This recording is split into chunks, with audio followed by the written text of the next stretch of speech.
নমস্কার বন্ধুরা, একটা ভিডিওর সাথে এলাম।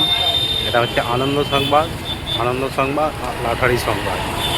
আজ আমাদের ভদ্রকালীতে কালকে বৈকাল 6টায় 1 কোটি হয়ে গেল ফেরো বাস স্ট্যান্ডে। এটা দেখছেন এই ভদ্রকালী এজেন্সি। কালকে 6টায় 1 কোটি হয়েছে। আরই একটা ভিডিও আসছে, দেখতে থাকো, এরকম সাজিয়েছে বলবে। দেখছেন শ্রীমন্ত পাত্র ফেসবুক পেজ। আর চন্দ্রদার কালকে সকাল 11টায়, সকাল 12টায় 1 কোটি হয়ে গেল। এই হচ্ছে চন্দ্রদার দোকান, আমি ঢুকছি।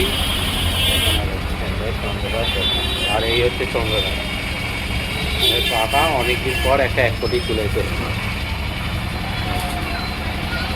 বাইরে গেটটা যাবে, গেটটা সাজানো হয়েছে খুব সুন্দর। এখানে যা টিকিট কাটার হবে সে চলে আসবে ডাইরেক্ট মায়ের টিকিট সেলার সেলার, তো ওই জন্য সব টিকিট অটোমেটিক আগে থেকে সব বেরিয়ে যায়। দেখতে শুনতে পারতো ফেসবুক পেজ। ফেরো বাস স্ট্যান্ড থেকে আসি আজ চন্দ্রদার ডিয়ার লটারিতে। কালকে সকাল 6টায় 1 কোটি হয়েছে।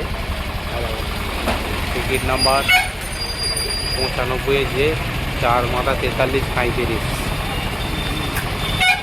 আর এই হচ্ছে চন্দ্রদা আমাদের বসে আছে, মুড়ি খাচ্ছে, টিফিন বিক্রি করছে। ওটা দেখতে থাকো, সাথে থাকো, কমেন্ট শেয়ার লাইক করতে থাকো। আর যার টিকিট কাটা থাকবে যে মা ভদ্রকালী, মা ভদ্রকালী লটারি এজেন্সি। এখানে খুচরো পাইকারি সমস্ত রকমের টিকিট পাওয়া যায় শেয়ারে। আর এমনি কালকের রেজাল্টটা দেখো, কালকের রেজাল্ট লিখেছে সকাল 6টায় মা ভদ্রকালী লটারি এজেন্সি 6 PM। প্রথম পুরস্কার 1 কোটি। 1 কোটি টিকিটের নাম্বার হচ্ছে 95 যে 4 মাথা 4335। তারিখ 1/2/2026। এয়ার লটারি টিকিটের ফার্স্ট প্রাইজের ভদ্রকালীর এই যে মা ভদ্রকালী এজেন্সি। ভিডিওটা আজ এখানে শেষ করলাম। আর বাস খুব ডিস্টার্ব করছে, এটা বাস স্ট্যান্ড তো, ফেরো বাস স্ট্যান্ড খুব ডিস্টার্ব করে ভিডিও করতে গেলে।